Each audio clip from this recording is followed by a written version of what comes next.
ఆ ఉపమానం పేరు ఏం పేరు చెప్పండి? పరలోక రాజ్యము పెండ్లి కుమార్తెన పెండ్లి కుమారుడిన? పెండ్లి కుమారుని ఎదుర్కొనుటకు బయలుదేరిన. ఓకే, ఈ ఉపమానం చదవని వారు ఎంతమంది ఉన్నారు? ఎవరు లేరు, అందరూ చదివేశారు కదా. పోనీ చదివిన వారు ఎంతమంది ఉన్నారు?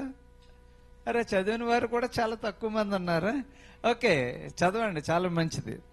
ఇక్కడ ఈ ఉపమానం చూసినప్పుడు యేసుక్రీస్తు ప్రభు వారు ఈ ఉపమానం చెప్పారు.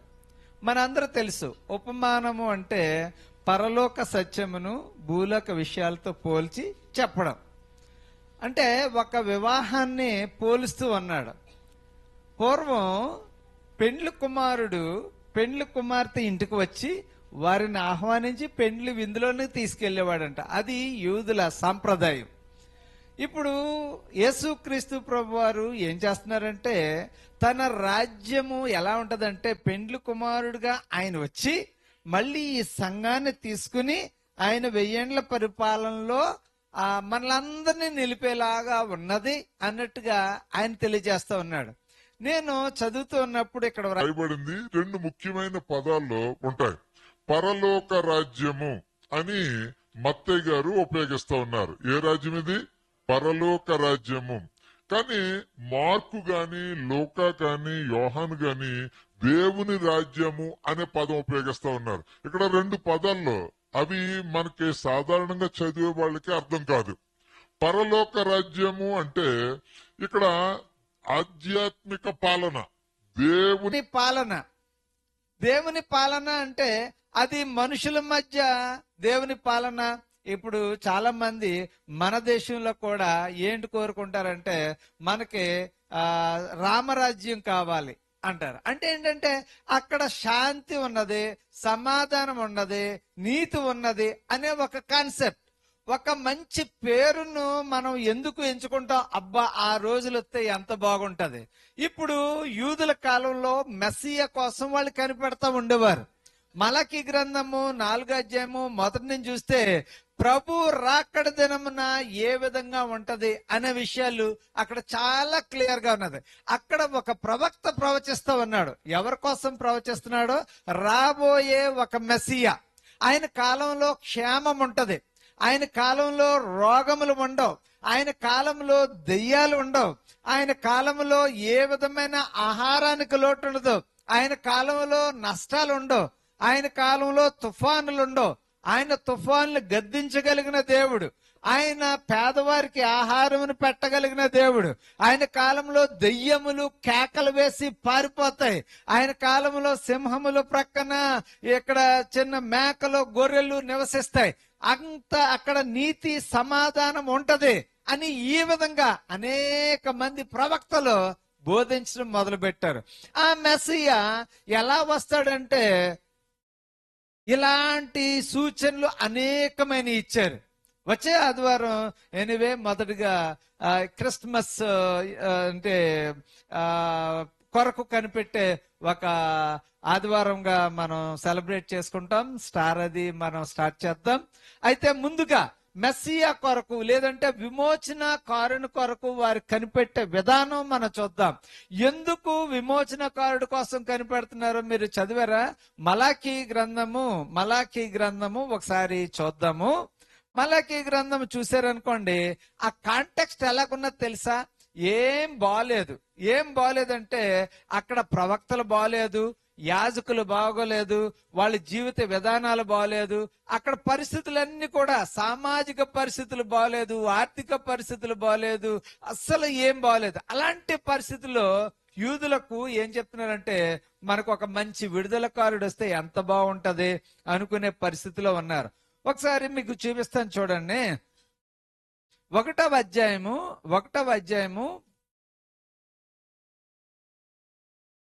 6వ వచనం. కుమారుడు తన తండ్రిని గణపరచును కదా, దాసుడు తన యజమానుని గణపరచును కదా. నా నామమును నిర్లక్ష్య పెట్టు యాజకులారా, నేను తండ్రినైతే నాకు రావలసిన ఘనత చూడండి. అంటే అక్కడ సమాజం ఎలాగున్నదంటే తండ్రిని అపహసించే సమాజం ఆ రోజుల్లో ఉన్నది. మామను అపహసించే సమాజం అక్కడ ఉన్నది. తల్లిని అపహసించే సమాజం, అత్తను అపహసించే సమాజం. ఆ సమాజం ఏం బాగోలేదు. ఈవెన్ యాజకులను అపహసించే సమాజం, దేవుణ్ణి కూడా అపహసించే సమాజం. ఇంకా అక్కడ నీతి న్యాయములు గౌరవాలు ఏమీ లేవు. ఎంత లేదంటే, అయ్యో పాస్టర్ గారు ఆయన వస్తున్నారు, కొంచెం మామూలుగా ఉందాం. గతంలో మాస్టర్ వస్తుంటే సైకిల్ దిగి నమస్తే చెప్పేవారు.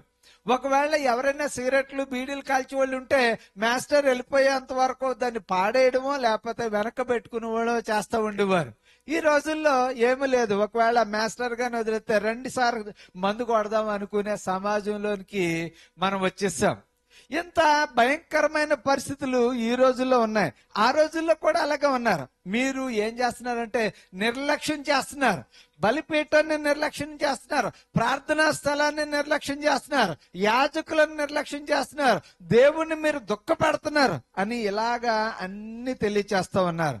ఇంకా చెప్పాలనుకుంటే 2వ అధ్యాయం చూస్తాం. ఈ మలాకి పుస్తకాన్ని మీరు తర్వాత చదవండి.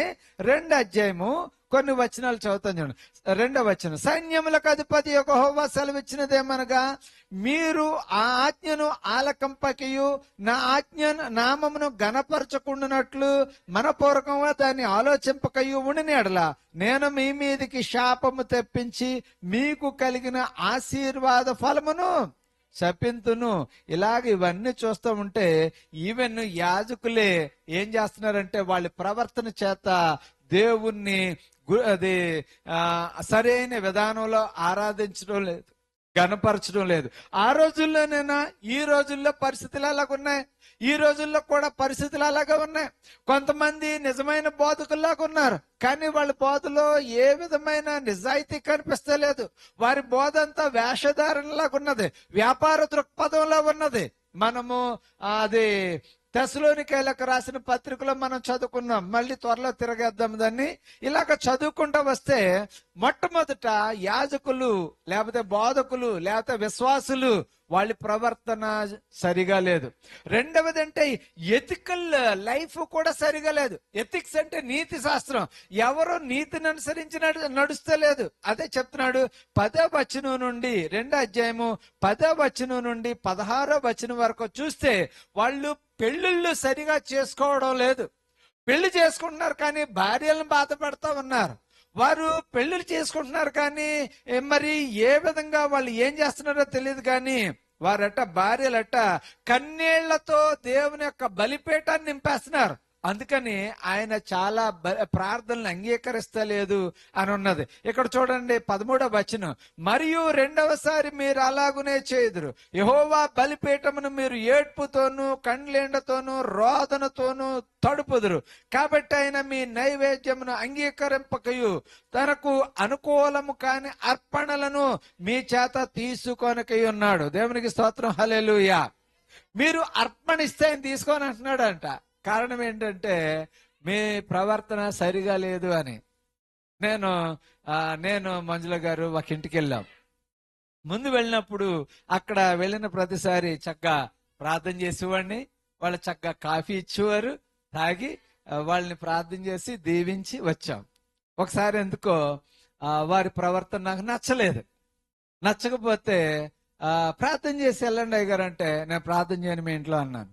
అయ్యో అదేంటి సార్ అంత మాట అనేసారు, దైవజనులు క్షమించాలి, అలాంటి ఏమన్నా జరుగుతాయంటే నేను క్షమించను. పోనీ నేను కాఫీ తాగలండి, నేను మీ ఇంట్లో కాఫీ తాగను. లిటరల్ గా నేను కాఫీ తాగనన్నాను. అయ్యో కాఫీ పెట్టేసానండి అంటే, కాఫీ తాగేంత మంచి పని మీరు చేయలేదు. దయచేసి మీరు కాఫీ ఆఫర్ చేసి మళ్ళీ నన్ను ప్రార్థన చేయమని, దేవుడు దీవించాలని, నా ద్వారా దీవెన కలగాలని ప్రార్థన చేయించుకోకండి. మీకు బోల్డ్ మంది పాస్టర్ గారులు ఉంటారు, వాళ్ళతో చేయించుకోండి. ఎందుకంటే ఇష్టం లేని చోట మనం కాఫీ తాగం, ఇష్టం లేని చోట మనం ప్రార్థన చేయం. ఇర్మియాతో దేవుడు ఏమంటున్నాడు అంటే, ఈ ప్రజల కొరకు ప్రార్థన చెయ్యకు అంటా ఉన్నాడు. అంతే. నేను ఆ విషయంలో అక్కడ ఎందుకు అలా కఠినంగా ప్రవర్తించానో నాకే అర్థం కాలేదు. ఇప్పుడు నేను ఇది చదువుతున్నప్పుడు నేను జ్ఞాపకం చేసుకున్నాను. దేవుడట ఇష్టం లేని అర్పణ తీసుకోడంట. అందుకనే కదా కయ్యేను ఒక అర్పణ తీసుకొస్తారని ఏదో తీసుకొచ్చాడు. కాయగూరల దేవుడు అర్పణ కాదండో లేదు, మొట్టమొదటి ఫలమును దేవుని సన్నిధిలో అర్పించమని ఆయనే చెప్పాడు.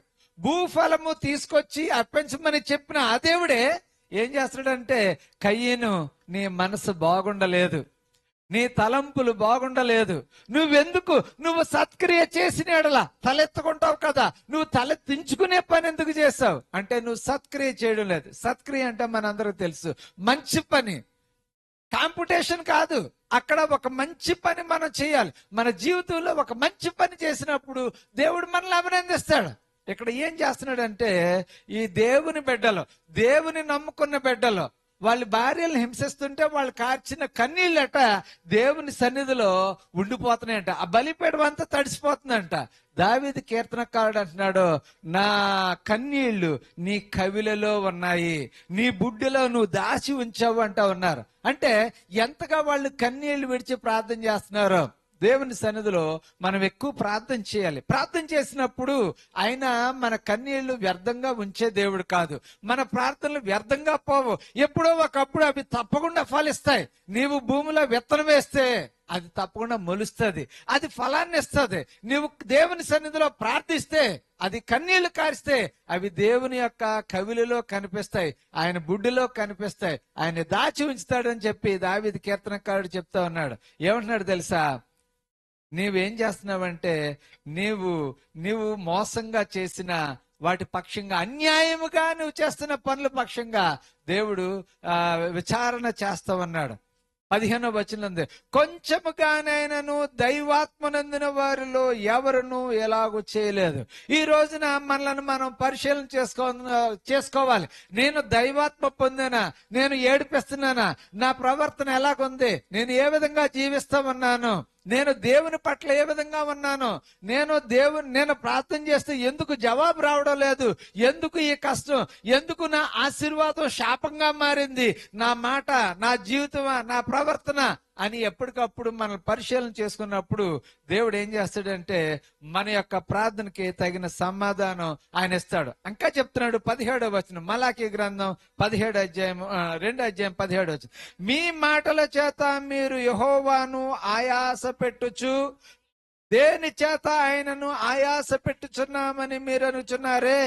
దుర్మార్గులు యెహోవా దృష్టికి మంచివారు, వారి యందు ఆయన సంతోషపడును, లేక న్యాయకర్తయగు దేవుడు ఏమాయను అని చెప్పుకొనుట చేత మీరు ఆయనను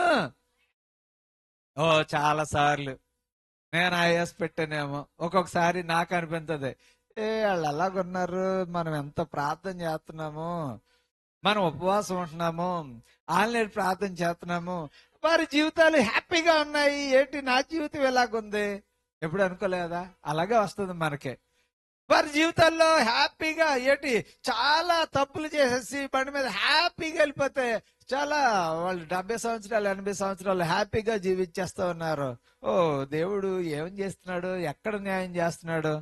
ఆ మాట కానీ మనం కానీ అనుకుంటే దేవుడిని అంటే ఆయాసపరుస్తామంట, దేవుడిని అంటే ఏం చేస్తాం, దుఃఖపరుస్తాం. కానీ ఎంత బాధాకరం. నిజంగా ఒక్కొక్కసారి తండ్రి మంచి చేయాలనుకుంటాడు, అది ఎందుకో ఆ పని బాగలేదు, నీ వల్లే జరిగింది అంటే తండ్రి మనసు ఎంత నచ్చుతుంది. లేకపోతే నేను అలా చదువుతారనుకున్నాను, అలా చేస్తారనుకున్నాను అంటే, అరే మేలు చెయ్యాలనే కదా నేను చేశాను, కీడు జరుగుతుందని నాకు తెలియదు కదా. ఇప్పుడు దేవుని సన్నిధిలో కూడా దేవుడు ఏమంటున్నాడంటే, మీరు నన్ను ఆయాస పడతా ఉన్నారు, మీ మాటల చేత ఆయాస పడతా ఉన్నారు, మీకు కలిగిన కష్టాన్ని బట్టి నేను న్యాయం తీర్చలేదని మీరు అనుకుంటా ఉన్నారు, కానీ నేను న్యాయం తీర్చే దేవుడను అని చెప్పేసి ఇలా చెప్పుకుంటూ వస్తా ఉన్నాడు. ఇవన్నీ చెప్తా ఉన్నప్పుడు దేవుని కోసం ప్రజలు ఎదురు చూస్తా ఉన్నారు. మత్తయి ఆ కాంటాక్ట్ చూసినప్పుడు మలాకీ గ్రంథానికనే మత్తయికి మధ్య 400 చీకటి సంవత్సరాలు అంటారు, చీకటి కాలం. ఆ కాలంలోనట దేవుడు మాట్లాడలేదట, దేవుడు మాట్లాడలేదు, ఏ విధమైన ప్రవక్తను పంపించలేదు, అసలు ఏ విధమైన సందేశం లేదు. దానికి ముందు ప్రతిసారి ప్రవక్త వచ్చేవారు, యూదులారా, యోదయ ప్రజలారా, ఇశ్రాయేలు ప్రజలారా, మీరు దేవుని మాట వినడం లేదు, దేవుని శాపం వస్తుంది, మీరు జీవితాన్ని మార్చుకోండి అని ప్రతిసారి ఒక ప్రవక్త లేచి వచ్చి చెప్తూ ఉండేవాడు. 400 సంవత్సరాలు ఏ విధమైన కబురు లేనప్పటికీ అందరూ కూడా వారి వారి జీవితాల్లో దేవుని కోసం విలపిస్తూ ఉన్నారు. మాకు విడుదలకారుడు కావాలి, విమోచనకారుడు కావాలి అని ఎదురు చూస్తూ ఉన్నారు. అప్పుడు అద్భుతంగా జకరియా ద్వారా దేవుడు ఒక గాబ్రియేలు దూత అక్కడికి రావడం, మాట్లాడడం. అక్కడి నుంచి మనకు తెలుసు క్రొత్త నిబంధన మత్తయి సువార్త, లూకా సువార్తల్లో యేసుక్రీస్తు జననం కోసం రాయబడింది. యేసుక్రీస్తు ప్రభు వారు వచ్చారు. ఆయన అద్భుతంగా వచ్చారు. వాళ్ళందరూ ఎక్స్పెక్ట్ చేసినట్టుగా రాజ కుటుంబంలో పుట్టలేదు, సాధారణ మానవునిగా వచ్చాడు.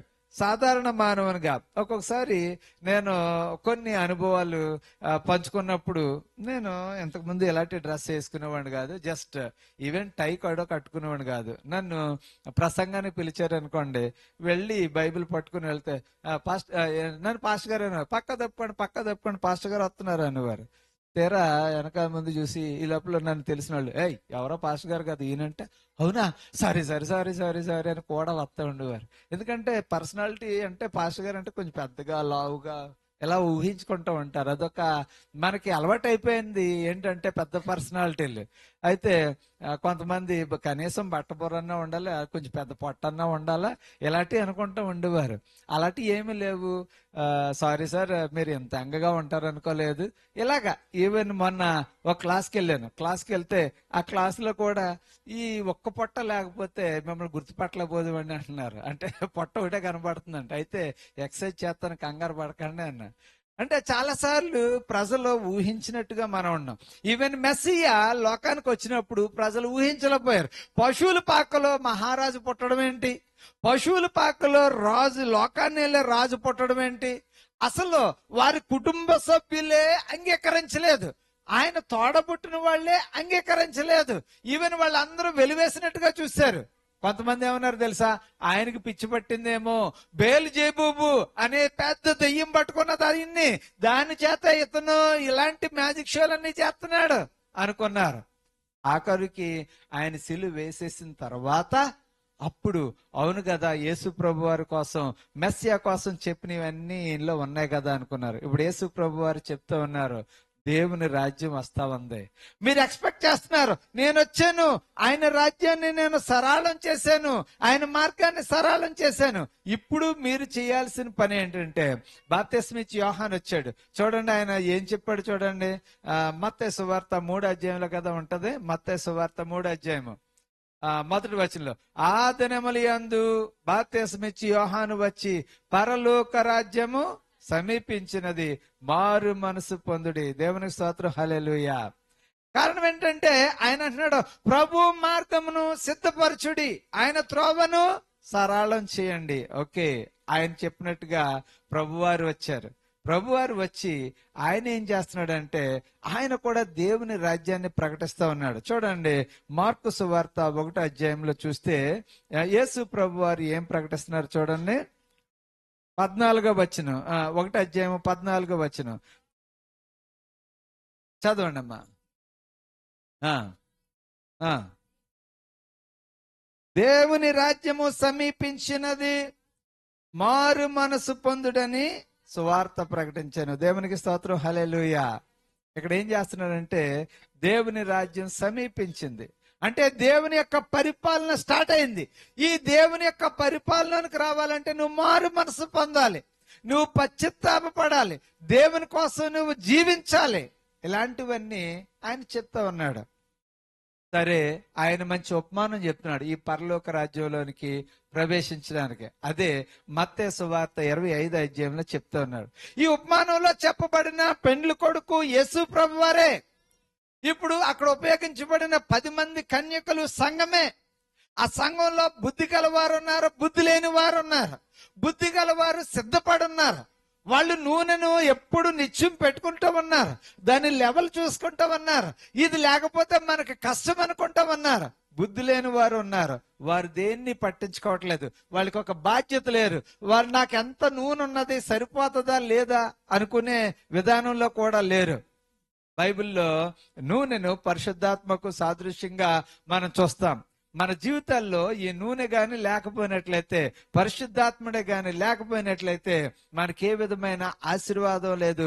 మనము ప్రభువు రాకడ సమయంలో ఎత్తబడలేం. మలాకీలో ప్రవక్తల ప్రవచనాలు చూసాం. ప్రభు దినాల్లో క్రీస్తు ప్రభు వారు చెప్తున్నారు. మరి అపోస్తుల బోధ చూసినప్పుడు, తెస్సలోనికైలకు రాసిన 2వ పత్రిక 4వ అధ్యాయం చూసినప్పుడు ఇక్కడ కూడా పౌలు గారు ఏమంటున్నారంటే, పరలోక రాజ్యం కోసం మాట్లాడుతూ చాలా చక్కగా ఆయన చెప్తా ఉన్నాడు. 2వ తెస్సలోనికైలకు రాసిన పత్రిక చూసినప్పుడు, తెస్సలోనికైలకు రాసిన మొదటి పత్రిక 4వ అధ్యాయము చూసినప్పుడు ఇక్కడ రాయబడతా ఉన్నది. ఎంత చక్కగా రాస్తున్నాడంటే చూడండి, 4వ వచనం చదువుతాను చూడండి. మీలో ప్రతి వాడును దేవుని ఎరుగని అన్యజనుల వలె కామాభిలాషి యందు కాక పరిశుద్ధత యందును ఘనత యందును తన తన ఘటమును ఎట్లు కాపాడుకొనవలను, అది ఎరిగి ఉండుటయే దేవుని చిత్తము. దేవునికి స్తోత్రం, హల్లెలూయా. ఈ రోజుల్లో ప్రతి ఒక్కరు కూడా కామాభిలాషి యందు, డాన్సులు, మామూలు డాన్సులు కాదు, ఇంకా విచిత్రమైన పోకడలు, ఆ డ్రెస్సులు, విధానాలు, ఇవన్నీ చూస్తే వాళ్ళు కామాభిలాషి యందు ఎక్కువగా ఉన్నారు. ఆ రోజుల్లోనూ ఉన్నారు, ఈ రోజుల్లోనూ ఉన్నారు. అందుకనే ఏమంటున్నాడంటే, మీరు అలాంటి వాటి యందు కాదు, మీ యొక్క జీవితాల్ని పరిశుద్ధంగా ఉండేలా చూసుకోవాలి. ఇప్పుడు యేసుక్రీస్తు ప్రభు రాకడ కోసం మనం సిద్ధపడుతున్నామంటే మొట్టమొదటిగా మనం ఏంటంటే నూనె లేని జీవితాలు ఉండకూడదు. అంటే పరిశుద్ధాత్మ లేని జీవితాలు ఉండకూడదు. పరిశుద్ధాత్మ కలిగిన జీవితము మనం కలిగి ఉండాలి. నూనె కలిగిన జీవితం కలిగి ఉండాలి. మనం ఆ విధంగా మనం ఉంటున్నామో లేదో మనం చూసుకోండి. రెండవది ఏంటంటే ప్రార్థనా జీవితం మనకు కలిగి ఉండాలి. చాలా మంది ప్రార్థనకి సమయం ఇవ్వలేకపోతా ఉన్నాం. ఎందుకు ప్రార్థనకు సమయం ఇవ్వలేకపోతున్నాం అంటే, పూర్వం మనం చూసినప్పుడు ఉదయాన్నే ప్రార్థన చేసేవారు, మధ్యాహ్నం ప్రార్థన చేసేవారు, సాయంకాలం ప్రార్థన చేసేవారు, దినమునకు 7 సార్లు ప్రార్థన చేసేవారు. కేథడ్రల్ అనే పేరు పెడుతున్నట్ట 3 సార్లు ప్రార్థన ఉండాలి. ఉదయాన్నే ప్రైజ్ అండ్ థ్యాంక్స్ గివింగ్ ఉండాలి. ప్రభువా యొక్క నూతన దినాన్ని ఇచ్చినందుకు నీకు వందనాలు అనే చెప్పేలాగా ఉండాలి. మనం దేవుని స్తుతించాలి, ఉదయాన్నే చేసుకోవాలి. మధ్యాహ్నం 3 గంటలకు చేసుకోవాలట. అపోస్తుల కార్యాల్లో ఉన్నది కదా, ప్రార్థనా సమయమున పగలు 3 గంటలకు కొర్నేలుకి దేవుడు తన దూతను పంపించాడు. ఆయన ప్రత్యక్షపరచబడ్డాడు పగలు 3 గంటలకు. అలాగే పేతురు, యోహాన్లు పగలు 3 గంటలకు శృంగారం అనే దేవాలయానికి వెళతా ఉన్నారు. ఇలాగ మనం చూసినప్పుడు 3 గంటలకు వాళ్ళు ప్రార్థన చేస్తా ఉన్నారు, ఉదయాన్నే ప్రార్థన చేస్తున్నారు, పగల మధ్యాహ్నం ప్రార్థన చేస్తా ఉన్నారు. అందుకనే కొన్నిసార్లు శుక్రవారాలు పగల 3 గంటల నుంచి సాధారణంగా కొంతమంది పగల పెట్టుకుంటూ ఉంటారు. సాయంకాలం కూడా మనం దేవునికి థ్యాంక్స్ గివింగ్ చేయాలి. ప్రభువా ఈ దినమంతా కాపాడినందుకని చెప్పి తప్పకుండా సాయంకాలం కూడా మనం ప్రార్థనలు పెట్టుకోవాలి. లిటర్జీ తప్పకుండా చదువుకోవాలి. ఎందుకంటే ఆ ప్రార్థనలో చూడండి, పరలోకమందున మా తండ్రి ప్రార్థన ఉంటా చూసారు, అది లిటర్జీ, అది ప్రభువు నేర్పించిన ప్రార్థన. అది తప్పనిసరిగా మనం చేసుకోవాల్సిన అవసరం ఉంది. మనకి సిద్ధపాటు ఉండాలి. ఇప్పుడు ప్రభు 2వ రాకడలో మనం ఉన్నాము. ఆయన వచ్చే టైంకి మన జీవితంలో ఎంత నూనె ఉన్నదో అది వెలిగించబడుతుందా లేదా? ప్రేమ లేని జీవితాలు కొంతమందికి అసలు ప్రేమ అనేది ఉండదు. ప్రేమ ఏమన్నా ఉంటే పెదాల మీద ఉంటది, వాళ్ళ జీవితాల్లో ఉండదు. పెదాల మీద పప్పలు కాల్చింది అంటారు. అంటే ఏం తెలుసా, చాలా కొత్త చిన్నపిల్లలకి, యంగ్ పీపుల్ తెలియపోవచ్చు. కొత్తగా అల్లుడు అత్తోరింటికి వెళ్ళాడంట. ఎరా బాబు మీ అత్తగారు ఏం చేసిందంటే, అతను అన్నాడంట, అరుసులు వేద్దారనుకున్నది కానీ కరెంట్ లేక పిండి ఆడలేదు. ఓకే, అవునా. చికెన్ వండుదారు అనుకున్నది, ఆ రోజు శనివారం అయింది. అవునా, ఓకే. ఇంకా బూర్లు వండుదారు అనుకున్నది కానీ పప్పు సరిగా నానలేదు. ఓకే, మీ అత్తగారు అయితే పెదాల మీద ఉండింది అయితే పప్పులో అన్నారంట. చాలా సార్లు పెదాలతో నేను అలా చేయాలనుకున్నాను, కాలం కలిసి రాలేదు, ఎలా చేయాలనుకున్నాను, కాలం కలిసి రాలేదు. అలా కాదు, మనము ప్రేమ కలిగిన జీవితం మనం జీవించాలి. ప్రార్థనా జీవితం మనం కలిగి ఉండాలి. ఇక్కడ ఏం చేస్తున్నారు తెలుసా, ఇందాక మనం చదువుకున్నాం కదా, చాలా మంది ఇది చూసినప్పుడు చూడండి 7వ వచనం, పరిశుద్ధులుగా ఉండుటకే దేవుడు మనలను పిలిచెను గాని అపవిత్రులుగా ఉండుటకు ఓ దేవునికి స్తోత్రం, హల్లెలూయా. ఎలాగుండాలి మనం? పరిశుద్ధులుగా ఉండాలి. మాటలో పరిశుద్ధత, జీవితంలో పరిశుద్ధత, కుటుంబంలో పరిశుద్ధత, మనం చేస్తున్న పరిసరాల్లో పరిశుద్ధత. అంతేగాని మన ఇష్టానుసారంగా మనం ఉండకూడదని దేవుడు తెలియచేస్తా ఉన్నాడు. ఈ దినాన దేవుడు మన అందరితోనూ మాట్లాడుతూ ఉన్నాడు. ప్రభు మరి తన రెండవ రాకడ సమయంలో అనుకోని విధంగా ఆయన వస్తా ఉన్నాడు. బైబిల్లో ఉంటది, ఇదిగో పెండ్లిర కుమారుని రాకడ ఆలస్యమైంది. కొంతమంది నిద్రపోతున్నారంట. నిద్రించే ఆ సంఘం కూడా కొన్నిసార్లు నిద్రపోతా ఉంది. ఎందుకంటే వాళ్ళకి ప్రార్థన అవసరతలు తెలియడం లేదు. ఎవరికో కష్టం వస్తే మనకెందుకు అనుకునే పరిస్థితిలో ఉన్నారు. ఎవరికో ఏదో జరిగితే ఇప్పుడు మన కోసం ఏంటి అనుకునే పరిస్థితిలో ఉన్నారు. సంఘం నిద్రపోతా ఉంది. సంఘం కొన్నిసార్లు నిద్రపోతుంది, కానీ ఎప్పుడు కూడా అలర్ట్ గా ఉండాలి. దేవుడు ప్రభు వారు ఎప్పుడు వస్తారో, ప్రభు రాకడ సమీపిస్తుంది, పెండ్లి కుమారుడు వచ్చేస్తున్నాడని అంటే అప్పుడు తడుముకుంటూ ఉన్నారు. ఒత్తి వెలిగింది, కానీ దానిలో దీపంలో ఏం లేదు, ఆయిల్ లేక అది మండలేదంట. మనం కూడా వెలుగుతున్నట్టుగానే ఉంటాం, కానీ మనలో ఏమి లేదంటే చమురు లేదు, పరిశుద్ధాత్మలు లేదు, ప్రార్థనా జీవితం లేదు, దేవుని సన్నిధిలో విజ్ఞాపనలు లేవు, ఏ విధమైన భారము బాధ్యత లేకుండా ఉంటా ఉన్నాం. అందుచేత మనం ప్రభు దినాల్లో లోపలికి వెళ్ళాం. ఆయన కూడా ఏమంటాడు తెలుసా, అక్రమం చేయవారులారా నా దగ్గర మీకు స్థలం లేదు అని చెప్తా ఉంటాడు. ఈ దినాన మనం అందరం కూడా సిద్ధం చేసుకునేది ఏంటి తెలుసా, మన జీవితాన్ని సిద్ధం చేసుకోవాలి. ఎలా సిద్ధం చేసుకోవాలి? నూనె కలిగిన జీవితము, ఆత్మ కలిగిన జీవితము, ప్రార్థనా జీవితము, ప్రార్థన చేసుకోవాలి. తర్వాత మనం విశ్వాసం కలిగి ఉండాలి. కొన్నిసార్లు వస్తాడులే, వచ్చినప్పుడు చూద్దాంలే, దేవుడు నాకు చేస్తున్నాడు, అందరికీ చేస్తున్నాడు, ఏముంది, ఆయన వాళ్ళ మీద కనికరం జీవిస్తున్నాడు, మన మీద కనికరం జీవిస్తున్నాడు.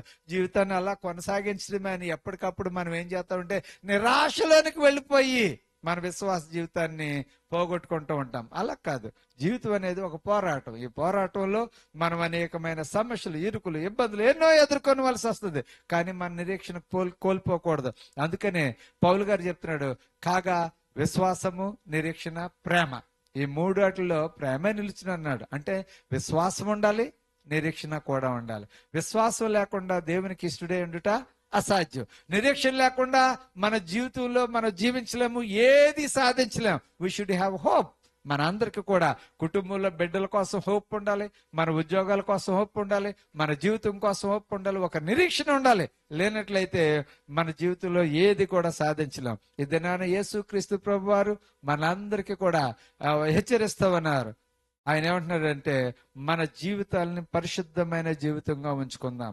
కొంతమంది ఎలా ఉన్నారంటే దేవునికి వ్యతిరేకంగా ఉన్నారు, వారి సాక్ష్యాలు బాగలేదు, అటువంటి వారిని దేవుడు ప్రతిదండన చేస్తాడు అని చెప్తా ఉన్నాడు. అంతేకాకుండా మనం ఎలాగ ఉండాలంటే, ఇంకొక వచనం చదివిన తర్వాత నేను ముగించేస్తాను. తెస్సలోనికైలో రాసిన మొదటి పత్రిక 4వ అధ్యాయము 10-12 చదువుతాం. అలాగుననే మాసిదోని అంతటున్న సహోదరులందరినీ మీరు ప్రేమించినారు. సహోదరులరా, మీరు ప్రేమ యందు మరి ఎక్కువగా అభివృద్ధి పొందుచుండవలనని సంగమునకు వెలుపటి వారి ఎడల మర్యాదగా నడుచుకొనుచు మీకేమీ కొదువ లేకున్నట్లు మేము మీకు ఆజ్ఞాపించిన ప్రకారము మీరు పరుల జోలికి పోక మీ సొంత కార్యములను జరుపుకొనుటకు ఎందును మీ చేతులతో పని చేయుట ఎందును ఆసక్తి కలిగి ఉండవలనని మేమును హెచ్చరించుచున్నాము. ఎంత చక్కగా చెప్తున్నాడు. మాట్లాడితే గొడవకి వెళ్ళిపోయేవారట. ఎక్కడ? తెస్సలోనిక వారు.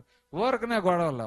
ఆ రోజుల్లో డబ్బులు ఇస్తే ఎలాంటి పనన్నా చేయడానికి వాళ్ళు సిద్ధపడేవారు. ఈ రోజుల్లో చాలా మంది అలాగున్నారు. కొంతమంది అంటే పురమాయించుకుంటా ఉంటారు అనమాట. అలాంటిది ఏం చేసుకోకూడదు. ముఖ్యంగా దేవుని బిడ్డలు, సంఘంలో ఉన్నవారు తప్పకుండా మీ పనులు మీరు చేసుకోవాలి. అంతేకాని పరుల జోలికి అస్తమాటు పోకూడదు, గొడవలకు వెళ్ళకూడదు. ఇవన్నీ మనం చేసుకోవాలి. యేసుక్రీస్తు ప్రభు వారు చెప్తున్నారు, బుద్ధిగల కన్యకులు, బుద్ధి లేని కన్యకులు. మరి బుద్ధిగల కన్యకలుగా మనం ఉండాలి. అలా ఉండాలంటే మనం సిద్ధపాటు చేసుకోవాలి. ప్రార్థనా జీవితము, అలాగే విశ్వాస జీవితము, అలాగే నిరీక్షణ, ప్రభునందు ఎడతెగని ప్రార్థన మనం చేస్తూ ఉండాలి. చాలా మంది ప్రార్థనలు అంటే ఎడతెగని ప్రార్థనలు చేయడం అంటే కష్టం. అక్కడ బైబిల్లో ఉంటది, ప్రార్థన యందు వారు ఎడతెగక ఉండిరి అని ఉంటది. అపోస్తల కార్యాలు 2వ అధ్యాయము 42వ వచనం చదువుకుంటూ వస్తే, రొట్టె విరుచుటి యందు, ప్రార్థించుటి యందు, సహవాసంగా కూడుకోవడం యందు వారు ఎడతెగకుండా ఉన్నారు. చాలా మంది ఏంటంటే ఇప్పుడు కాబట్టి వచ్చేవారు వింటాం అనుకునేలా ఉన్నారు. అలా కాదు. మనం ఏం చేయాలంటే ప్రార్థన యందు ఎడతెగకుండా ఉండాలి. దేవుడు తప్పకుండా మా ప్రార్థనలకు జవాబిచ్చే దేవుడు, మన ఆశలు తీర్చే దేవుడు, మన ఉద్దేశాలు నెరవేర్చే దేవుడు. ఆయన రాకడలో మనం అందరం కూడా బుద్ధి కలిగిన కన్యకల్లా ఆయనతో ఉండాలని కోరుకుంటూ నా కొద్ది మాటలతో ముగిస్తూ ఉన్నాను. మనమందరం కూడా కళ్ళు మూసుకుందాం, ధ్యానం చేద్దాం. ప్రభువా, నా విశ్వాస జీవితం ఎలా ఉంది, నా ప్రార్థనా జీవితం ఎలాగుంది, నా ఘటాన్ని నేను ఎలా కాపాడుకుంటూ ఉన్నాను. హల్లెలూయా, హల్లెలూయా, హల్లెలూయా, హల్లెలూయా. ఇదిగో ఎంతో మంది వారి ఎతికల జీవితం సరిగా లేదు, వారి జీవితం సరిగా లేదు. కారణం ఏంటంటే వారి ఘటాన్ని పరిశుద్ధంగా కాపాడాలని వారు అనుకోవడం లేదు. ఈ లోకంలో చాలా మంది నా ప్రాణమా తినుము తాగుము సుఖించుము, దేవుడు నీకు కావలసినంత ఇచ్చాడు అనే ప్రార్థనలోనే వాళ్ళు చాలా మంది ఉన్నారు. కానీ ప్రభువా, ఈ ఇచ్చిన జీవితంలో నిన్ను స్తుతించే ఓ గొప్ప జీవితాన్ని మాకు అనుగ్రహించమని ప్రార్థన చేస్తా ఉన్నాం. ప్రభువు రాకడ సమయంలో మేము ఎత్తబడ్డానికి సహాయం చేయండి. చాలా మంది నశించిపోతా ఉన్నారు. ఈ విషయం వాళ్ళకి తెలియడం లేదు. పరిశుద్ధంగా ఎలా జీవించాలో తెలియడం లేదు. ప్రార్థనలో ఎలా జీవించాలో తెలియడం లేదు. ఎడతెగని ప్రార్థనలో ఉండడం తండ్రి చాలా మంది వల్ల కావడం లేదు. ఈ దినాన మేము ఇదిగో దేవా, మరి నవంబర్ అంతా మీరు కాపాడుతూ ఉన్నారు. ఇంకా కొద్ది దినాల్లో డిసెంబర్లోనికి వెళ్ళిపోతా ఉన్నాం. 2024 సంవత్సరాన్ని మీరు అద్భుతంగా నడిపించారు. ప్రతిదీ ఒక ఆశీర్వాదమే. ఓ ప్రభువా, రోగముల నుంచి కాపాడారు, ప్రయాణాల్లో కాపాడారు. ఇలాగ ఎన్నో ఎన్నో కాపుదలలు మాకు ఇచ్చారు. అద్భుతాలు మా జీవితాల్లో చేశారు. ఊహించని కార్యాలు చేశారు. ఘనమైన పనులు చేశారు. ప్రభువా, ఎంత గొప్ప దేవుడవు. ఇలాంటి అనేకమైన వాటిని గురించి నీ సన్నిధిలో కృతజ్ఞతాస్తులు చెల్లిస్తూ ఉన్నాం. ఇంకా నువ్వు ప్రభా, మా బిడ్డలను మీరు దీవించండి. ఇదిగో తండ్రి, చిన్న బిడ్డలను దీవించండి, వృద్ధులను దీవించండి, పెద్దవారిని దీవించండి. ఎవరైతే ఏ అవసరతల్లో ఉన్నారో తెలియదు, ఏ కష్టాల్లో ఉన్నారో తెలియదు, ప్రభా మీరు విడిపించండి. ఎంత గొప్ప వాక్యాన్ని ఈ రోజు మాకు నేర్పించి నీ రాకడికై మమ్మల్ని సిద్ధం చేస్తున్నందుకై నీకు వందనాలు చెల్లిస్తూ ఉన్నాము. ఇంకా కార్యక్రమంలో ముందుకు నడిపించమని యేసుక్రీస్తు నామమును బట్టి అడుగుచున్నాం తండ్రి, ఆమేన్. మనమందరం